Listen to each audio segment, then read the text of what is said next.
How's it going, guys, and welcome back to the channel. Now, before we get into today's video, I do have to quickly say to anyone here in America, happy Thanksgiving. I hope you are all having a great holiday with your friends and family, but also definitely be sure to leave a like, comment, subscribe, and if you guys are already subscribed, click that little bell icon down there below to actually turn on post notifications and get notified every time that I post a new video. As a smaller car channel here on YouTube that posts new content daily, all that stuff really does help me out a ton. But anyways, today we're going to be talking about the 2023 Audi R8 GT and also the confirmed end of the Audi R8 after like this next model year or whatever. Now, if you guys have been subscribed to my channel, you might have seen the video that I already did talking about the 2023 Audi R8 GT. Back about like a month or maybe almost 2 months ago now, but I'll leave that linked on top of this video right now if you haven't checked that out already. I kind of go and talk about some of like the specs and everything about the, the Audi GT, the Audi R8 GT, excuse me. But in today's video, we're kind of going to be looking at that again, but we're also going to be looking at a second article by Car and Driver, which essentially confirms that the Audi R8 is going to, not make any sort of reappearance. In that previous video, I was semi-convinced that they were going to bring it back in some sort of hybrid platform, like a V8 hybrid drivetrain or something like that, but I didn't think that the nameplate and the model itself was actually going to die after like the 2023 model year.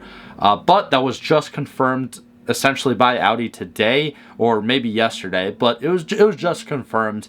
And I have to say that it really does suck, because although the Audi R8 is not like my favorite supercar out there, it's definitely far from my favorite supercar out there, the R8 has always kind of been one of those attainable entry-level supercars, very similar to a Lamborghini Gallardo. I mean, after all, the Gallardos, and I think for the new gen, the Huracans, they're all built on essentially like a very, very similar drivetrain.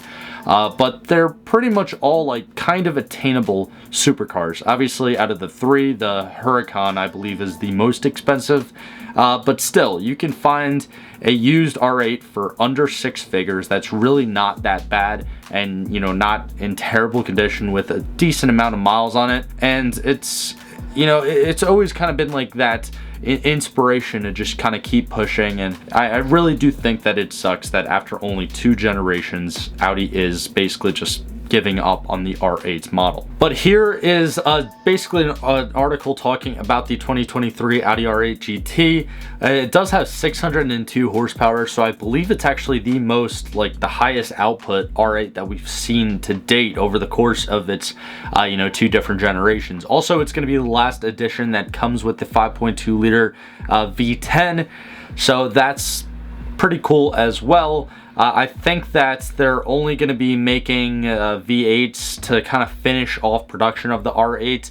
Now, for the GT model specifically, there's only going to be 333 units. I don't know if that number holds any sort of specific importance. If you're an Audi fan or you know more about it, let me know down in the comments below, because I'd love to hear if it actually has something to do with something in like Audi's history or culture or anything like that. And honestly, looking at this 2023 Audi R8 GT, I have to say that this is probably my favorite rendition of the R8. First of all, the first generation was awesome. I loved it, and as a kid watching like the original Iron Man movie, with Robert Downey Jr. kind of going down the 101 in his first gen R8, it was always just pretty cool to me. But then when they came out with the facelift, or like the second generation of the R8, I just thought they did such an awesome job. And I actually, just like this past weekend, I saw one like out on the road, and although it was just a V8 one, it wasn't like the V10. You can hear the difference.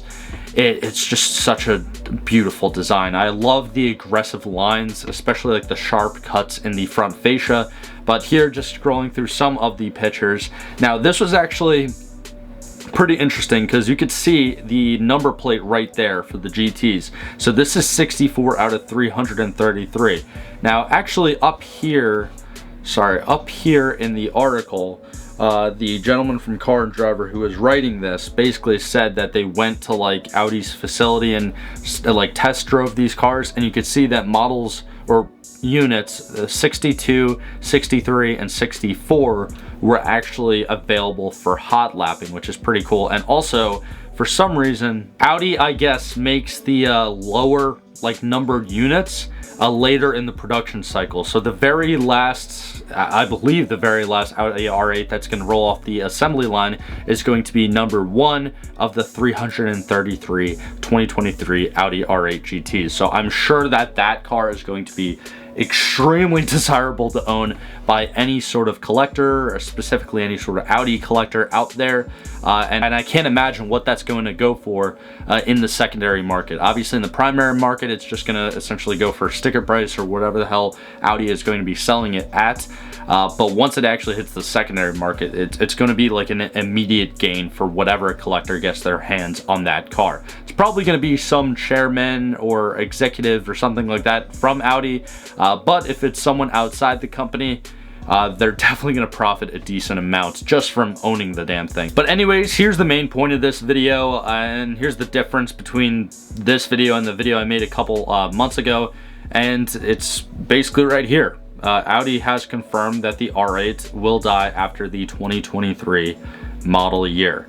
I don't know specifically if they mean after 2023 physically or just after the 2023 model year. I'd have to assume they're talking about model year here, because they're very close to stopping production on this car. And yeah, it's definitely sad to see it go. It's been around since 2008, and again, it came out right kind of around the time that the original Iron Man movie came out, and I always like looked at that car in that movie, and I always just saw the first gen R8s as so awesome. And then again, when they came out with this second gen and have this real nice like aggressive facelift, it was such an awesome car.